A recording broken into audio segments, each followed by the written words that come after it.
दोस्तों, फिस्की का नाम सुनते ही हमारे जहन में एक बहुत बड़े माहिर नफ्सियात का नक्शा खिंच जाता है। उसकी बुनियादी वजह ये है कि सिगमुंड फ्राइड हों, कार्ल जंग हों या एडलर वगैरह लोग हों, तो ये सारे लोग उसकी तारीफ करते हुए हमें सुनाई देते हैं। दोस्तों, फिस्की के बारे में इवन के नीत्शे ये कहता है कि वो वाहिद शख्स है जिससे मैं कुछ सीखता हूँ।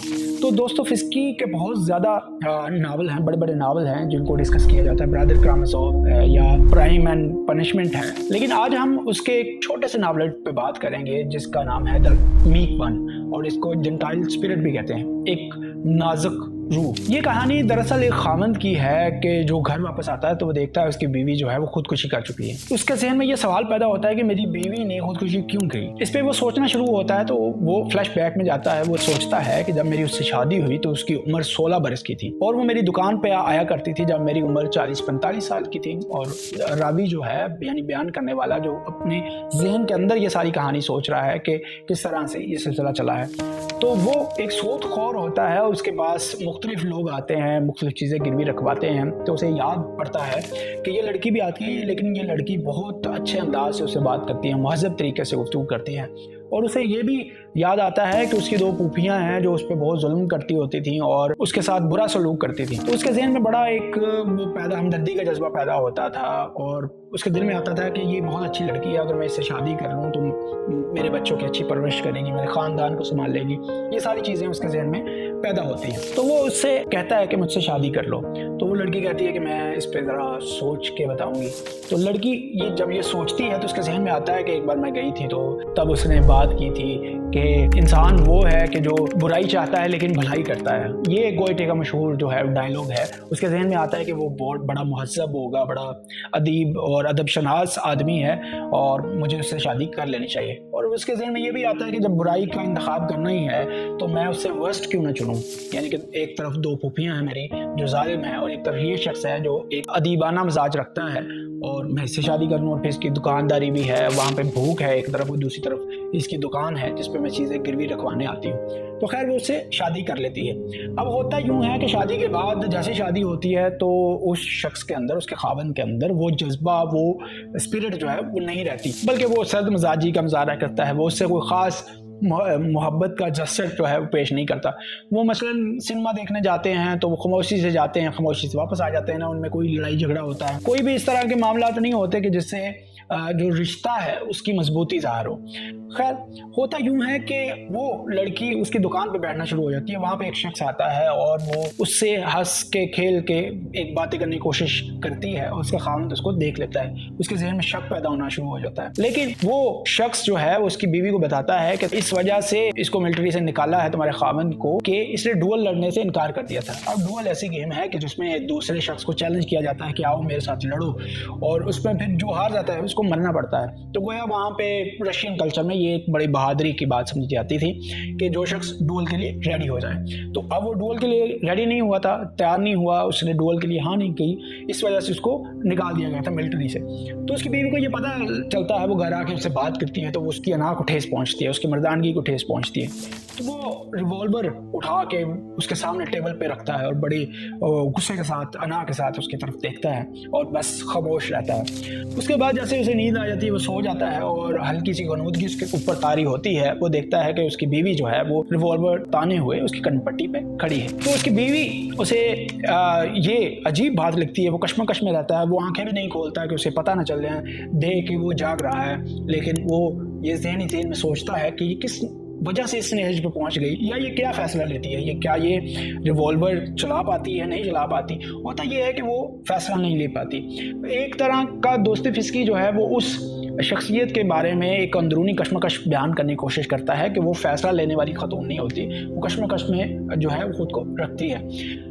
इसका आगे चल के नतीजा ये निकलता है कि जैसे ही उसका खामंद उससे मोहब्बत के साथ पेश आता है, वो कहता है कि तुम्हें दूसरे शहर ले जाऊंगा और वहाँ पे मैं सैर कराऊंगा और ये करूंगा वो करूंगा, तो उसके दिल में एक अजीब सी पैदा हो जाती है कि अब इसकी अना को ठेस पहुँची है और अब ये एक तरह का दिखावा कर रहा है और इसके दिल में सच्ची मोहब्बत नहीं है।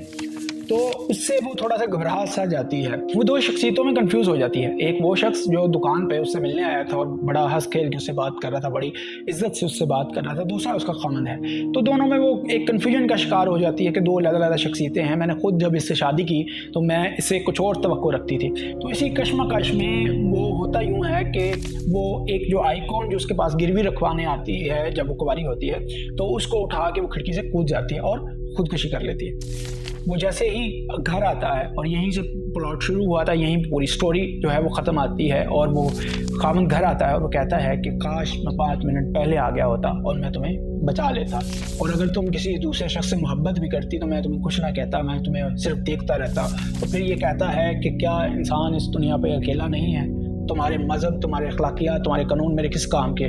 जब मुझे जिससे मैं मोहब्बत करने लगा हूँ वही मुझे नहीं मिला। और उसके जहन में ये भी आता है कि शायद ऐसा हो कि वो मेरी मोहब्बत से डर गई हो, क्योंकि बाज़ औक़ात मोहब्बत जो है वो इस तरह का एक अटैचमेंट पैदा कर देती है कि दूसरे शख्स के लिए कोई उस दूसरी ऑप्शन जो है नहीं बचती। तो ये सारा प्लॉट है जिसको पेश करके दोस्तोफिस्की जो है एक औरत और मर्द की मोहब्बत और इसमें अना और ख़ुद शिकस्तगी और इंसान का इस दुनिया पे अकेला होना और कुछ फ़ैसला ना ले पाना या फ़ैसला लेना और गलत ले पाना। क्योंकि जब उसने शादी की थी तब भी उसके जहन में था कि दो वर्स्ट चीज़ों में से एक मैं वर्स्ट तरीन जो है वो चुनने जा रही हूँ। तो इससे दोस्तोफिस्की ये नुक्ता उठाता है कि इंसान जो है वो दुनिया में अकेला है और एक एक्सटेंशियल क्राइसिस से गुजरता है। मर्द का मसला ये है कि वो डुअल नहीं लड़ पाया क्योंकि उसमें वो मर्दाना सफ़ात उस तरह से नहीं है, और औरत का मसला ये है कि वो एक सुनी सुनाई हुई बात, एक गोइटे के डायलॉग से वो मुतासर होकर उससे शादी कर लेती है। उसके जहन में ये आता है कि मैं अपनी फूफियों से निजात जो है वो पा लूँगी, लेकिन वो मर्द से जैसे ही शादी होती है तो वो चाहता है कि मेरा ख़ानदान अच्छा चलेगा, मेरी दुकान अच्छी चलेगी। वो जैसे ही उसे हासिल कर लेता है वो एक तरह की बेइतनाई उससे बढ़ता है, सख्त मिजाजी उसके साथ रखता है और वो समझता है कि अब मैंने इसे फ़तह कर लिया है, लेकिन असल में उसने खो दिया होता है और वो कभी भी ताल्लुक़ जो है आपस में बहाल नहीं हो पाता। तो ये एक छोटा सा नावलेट है दोस्तोफिस्की का जिसमें वो 2-3 किरदारों से हमें समझाने की कोशिश करता है। मिसाल के तौर पे जैसे वो आइकॉन है जो मजहबी शनाख्त की अलामत है, उसको वो दुकान पे गिरवी रखवाने आती है जब वो कुंवारी होती है, लेकिन जब वो खुदकुशी करती है तो वो उसी को अपने सीने से लगा के कूद पड़ती है। यानी इंसान का आखिरी जो नतीजा होता है, आखिरी जो उम्मीद होती है, वो एक तरह से मज़हब को दिखाने की कोशिश की गई है। वो फिर इंसान उसमें ढूंढता है और उसी में अपनी निजात देखता है, लेकिन वो कुछ भी हासिल इससे नहीं होता जब इंसान एक ऐसे रास्ते पे, एक ऐसी कश्मकश में पड़ जाए जिसमें वो फ़ैसला ना ले पाए। तो बुनियादी तौर पे दोस्तोफिस्की यही बताने की कोशिश करता है कि ताल्लुकात की बुनियाद जो है वो एक फेयर उस पे होनी चाहिए, उसमें कोई लगावट, कोई किसी को कैद करना नहीं होना चाहिए, बल्कि किसी दूसरी शख्सियत को आपने उसके किरदार के हवाले से फ्री रखना होता है, तभी ये ख़ास तौर पे औरत और मर्द का ताल्लुक़ जो है वो चल पाएगा। हालांकि हम इसमें बहुत सारी जेलसी भी देखते हैं, अना के मसले भी देखते हैं, लेकिन इसके सब के बावजूद कोई चीज़ भी खुदकुशी का जवाज़ नहीं बन सकता, सिवाय इसके कि हम किसी को इस तरह से कैद कर लें कि वो कोई फ़ैसला फ्रीली ना ले पाए। दोस्तोफिस्की के मज़ीद नावल इंशाल्लाह हम जो है वो डिस्कस करते रहेंगे, कोशिश करेंगे कि एक इतने बड़े मारे नफ्सियात का काम जो है आप सब लोगों के साथ शेयर किया जाए, और आप ज़्यादा से ज़्यादा आप ख़ुद भी इसको शेयर करें, लाइक करें और सब्सक्राइब करें। शुक्रिया।